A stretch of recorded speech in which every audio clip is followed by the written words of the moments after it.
welcome to Tips for New Drivers.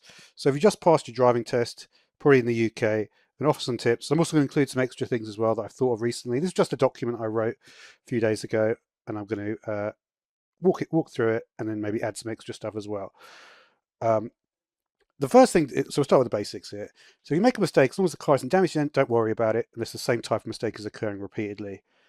So if you're making a mistake on a slip road or a roundabout or whatever, don't worry about it unless you keep on doing the same thing over and over again. Then it's something to do with the way that you're driving. But in general, there's no point worrying about it. Once your trip is over, you're done, right? So it's not like you can't go back, you can't change the mistake you made. So just forget about it and move on. That's just like a more of like a psychological thing. Um, but most of the things will not really deal with that. But if you are a new driver, it's important to realize that, especially things like excessive braking. Many learner drivers excessively brake. Learning any tiny thing will make them brake, and it's not the right way to drive.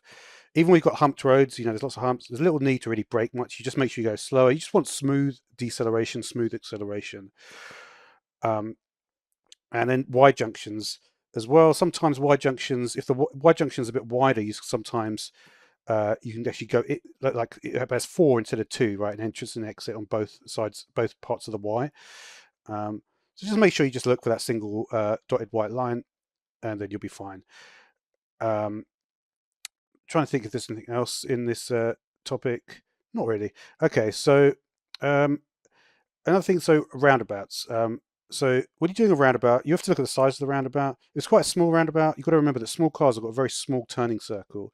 So if they're turning right, they decide not to indicate right, they could suddenly like turn really, really quickly. So you really need to take more of an eye on them. You know where a lorry's going, right? You know that it's going straight. You can move and go ahead, right? But with a smaller car, and even with a larger car, you can tell very easily. But if it's a very small car, you don't know it's going to suddenly do a 90-degree turn very fast around the roundabout. So just take an extra bit of caution for the smaller cars at the roundabout, and that will help basically having any sort of tete-a-tete situations. And of course, with roundabouts, the path to go straight can almost be identical to the path to go right, right? So often, like as you drive more, you'll find that you're really just you might just take almost a very, very similar path. And that's again with the rule that you just have to, it's the placement of the car, where the car is pointing will tell other drivers where to go. So yeah. Now there are more concerns with roundabouts. So in roundabouts with 3 exit, there's 120 degree between the cars, which means conventional wisdom of checking to the right leads to more regular decision making. The main road rule having greater say. So this is a situation. It's also it can also be a situation when you have you're straight on with another car, and the opposite coming from the opposite side. It's basically like normally the one that arrives first would go first, but sometimes there's a stop and then they'll let you go first or whatever. But when you do have those 3 exits, obviously you ideally you're going to want a card to basically blocking off the other exits so you can go, and you know where that car's going. That car's so it's blocking off and you can't so. But do consider like which road you're on in the roundabout, if it's a main road or whatever. Now there are more complex roundabouts, right? So intersections. This is kind of like a cross between a roundabout and an intersection. It's all on UK roads. It's more complex, right? So if you have, so for instance, if you're right followed by an immediate left turn, it can lead to potential lane centering. For example, in a 2-lane intersection, lane to the left. So you have a left lane and then you have a forward and right lane, right? But then immediately after, you need to turn left. So if you take the forward and right lane, which is the correct lane to take, you're actually going to be in a lane which is going to be like a forward lane, right? But you actually want to turn left. So you actually need to move. And I'll speak about this a bit later. You need to have like lateral movement towards the left, right?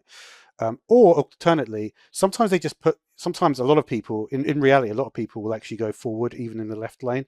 That way, when they turn, when they turn basically to the right, then they'll be able to go left. It's kind of like you just have to imagine like an S curve through it. It's hard to visualize. I try to explain as best I can without visualizing it. It's maybe you get what I've just said. Also, you can sometimes have multiple small roundabouts in a series. So you have one followed by the next, and there can be like as many as it can be a lot of different exits, right? So, and again, this is where the small car turning circles. If you're going forward, the small car might be. So you just have to keep in mind that's an even greater hazard, right? The small car turning circles when you have multiple series roundabouts. I'm sure they're not called series roundabouts, but if you just know what I'm using a metaphor with a electrical series there. What did I write next? If changing lanes to enter roundabout, quickly moving from the left to the right in the two-lane setup and then going straight ahead. Yeah, lateral movement should be applied in the roundabout itself. This requires giving way to the vehicles on your left. Right. So this is a situation, right? So this is a situation where often you're entering a roundabout, there's two lanes entering the roundabout. There'll be loads of traffic in the left-hand lane, right? So what you tend to do is a lot of people will be like, I'm not going to sit in all that traffic on the left-hand lane. I'm going to go in the right-hand lane, which is not, but you're still going forward, right? So that you have to, so in that situation, you do have to laterally move across to the left-hand lane to the roundabout to get to your exit, right? But you have to be careful, obviously, because you don't have right of way. The car in the left lane is actually in the right lane, so they have right of way. So you have to give way to the vehicle on the left in the roundabout until a gap appears. Yeah. All right. So now moving on to the motorway situation, and generally another thing to mention as well, especially like in modern times, electric cars, their acceleration is ridiculously good, right? Like electric cars have got acceleration that is similar to what supercars like 15, 20 years ago, like 0 to 60 in like 3 seconds. But the problem is that if they're all driven by professional racing drivers, that would be fine. But the problem is often they're not.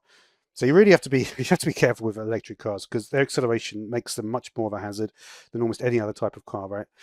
But anyway, so with motorways now, let's see. So busy roundabouts need to be for the correct lane. So four-way roundabout could be left, forward, right. When turning, electrical movement from 4 to 2 is best achieved immediately after passing early exit. Yeah. So that's basically what you have to look at with certain roundabouts, with motorway roundabouts. Obviously, you're often going around this big like quadrilateral sometimes, or you're going around all sorts of like funny shaped, large sort of central reservation structures, right? You generally need to move that lateral movement as you go along, doing it. And then, yeah, like I say, lane travels best on long straights well before the lights, right? So they're the best time to do it. There's some lights coming up. There's normally like if the light is red, the traffic will be moving slower, right? Because nobody wants to just accelerate towards a red light. So there's your time to switch lanes. And then this is basically about motorway driving now. If you're going on a motorway, the best course of action is to move into the fastest lane you want to be in for the majority of your journey. So this isn't necessarily always true. Depends on the speed of the motorway. Obviously, a slower motorway, you're going to want to do this more often. A faster motorway, you might not need to do this so much. You could stay in the middle lane if you want, or one of the middle lanes. You don't want to be in the left lane because obviously, I think I'll probably get onto that. So yeah, I sort of say this, yeah, if you're in the left lane about 1 mile before exiting, you don't need to worry then about finding a gap. You know that you're in the right place. You've gone past any other exits probably. So it's just a case of just following that lane and then indicating left when you find yeah, so that helps with slip roads. Like I say, you've never been in a position where you have to carefully monitor traffic joining from the left. That can obviously be an issue.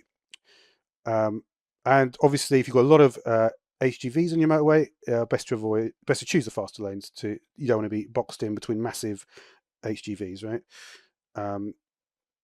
And in converging, yeah, just choose your moment as soon as possible. Basically, you don't need to wait to the very last minute to converge, because that's yeah, it's just not the way to do it, right? Find a nice lorry, just accelerate before. Sometimes what I do is I'll accelerate. I think this is still in motorways, but sometimes if there's a gap, you basically can accelerate into that gap into the slower lane if you're moving left. That way you'll probably be going faster, and then you can actually brake a little bit once you've moved ahead, right? Because the driver behind will already be looking at you moving across lanes. They're likely to be more able to brake more easily, which is what you'll probably be doing, right? Now moving on to city driving, so central city, very busy driving, right? Obviously, there's lots of issues with city driving. Any kind of driving mistake, you can get a ticket. You can get punished for a variety of things that will not happen on rural roads because there's not the infrastructure in place, right? So box junctions, so they're much more challenging. Intersection size is much greater, right? So, and sometimes you need to go right. There's so many cars on the road, you have to go right. And obviously the rule is don't go forward, and unless you see the exit, you can't go into the box. But in reality, if the car head is close to exiting, right, and you can sense that it's going to be going to be exited, you can just move very, very slightly forward. This basically means you avoid getting like beeped at constantly, because like they'll you could get beeped at a very busy junction. But there's a small gap there. As long as you go very, very slow, you get like 1 mile an hour, like less than that, or just literally just moving, crawling forward. That way you can break the rules, because obviously uh, yeah, I should really say break the rules, but in reality, that is the way to do it for a more pleasant driving experience. Turning right main issue can be the exit roads quite far ahead. So yeah, if the junction's very big, basically means say the car opposite has moved too forward, because typically you want to basically you turn right, and then you've got like a, I'm trying to think, like what is that, like an L bend or something, an L bend, right? And you sort of like, you never intersect that car coming from the opposite direction turning right.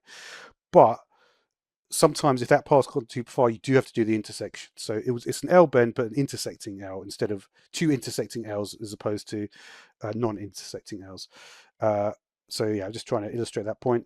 You don't want to do that, but if you haven't experienced that before, you might not know. Like you just have to realize that's the right thing to do.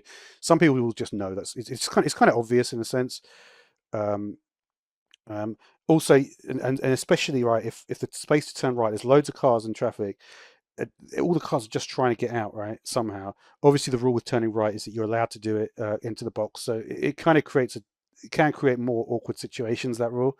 But you know, let's see, mini slip roads. So can be found both city, A road driving. You can find them almost anywhere actually. Entering a motorway, you can get like two ways to enter the motorway. One is in a slip road, one is just directly onto the motorway. But yeah, I mean, I think what I'm calling, I'm sure it's not called a mini slip road. Um, but yeah, like for instance, if you're going round, yeah, it's basically a way to keep throughput of cars more, right? But typically, if you go in one of those, what you'll be doing is rejoining like a big A road immediately afterwards, and there'll be car coming from basically over your right hand shoulder, right? So you need to basically check that. Similar, and then I was mentioned, yeah, similar to Y junctions. I didn't mention that particularly on the Y junction situation, but often Y junctions have that. You need to look over your shoulder. There's going to be cars coming from distance, especially if you're turning right or whatever. You need to be looking both ways a lot. So cycling is a much bigger issue in city driving. Typically, city cyclists are less knowledgeable about their hand signals. So obviously, if you're in the countryside, they're all doing all the fancy hand signals and all that stuff. In the city, they haven't really got a clue what they're doing, right? They just basically oblivious to everything, cyclists. So you have to really, they're a complete nuisance, to be honest. But basically, you want to try and overtake them as much as you can. Obviously, in city driving, there are like locations where they can drive, but often they don't. They'll go into the but you do have to be careful, because sometimes they can be so annoying. You want to accelerate. There's no cars ahead, but there's a central reservation, and you really need to think like, can I accelerate and then go back into the lane? Obviously, you sort of anticipate that if you're accelerating past them as a central reservation, I mean, you would think they would slow down a bit, but you need to really give yourself more than enough space, like twice as much space as you need almost. And then you have to be careful of one-way systems. They can be very frustrating as well, like because they can be very very small roads, and can basically, especially like in city centres, or I don't know what you call like a mini city centre if it's a large urbanized area or whatever. They can be very, very annoying, because obviously you're looking to go to a certain position, and you just can't get there. The one-way system's taking you right close to it, and you can't park, and then you have to move around or whatever, right? It can be very annoying, that sort of stuff. And then again, in city driving, lane changes are best if they decide to not follow quickly by another lane change. So often a lane change to a much emptier path can backfire and end up with no time advantage. So this is often with roads. You have two lanes that are flowing forward. You want to get the quicker one, but then suddenly it slows down. But like I mentioned, the city advantage can be great. It's often both lanes are straight ahead with no right turn signs. So that's the thing. Like those lane changes, when you've got two lanes that are going straight forward in city driving, it can be rewarding but you have to choose the right lane change, and you have to go with it. There's no point just trying to go straight back again. Unless obviously the road's very empty, then you can. But yeah, so that's all I really wanted to discuss. And I hope that's improved, or at least given you some more insight into your new driving. So yeah, thanks for watching.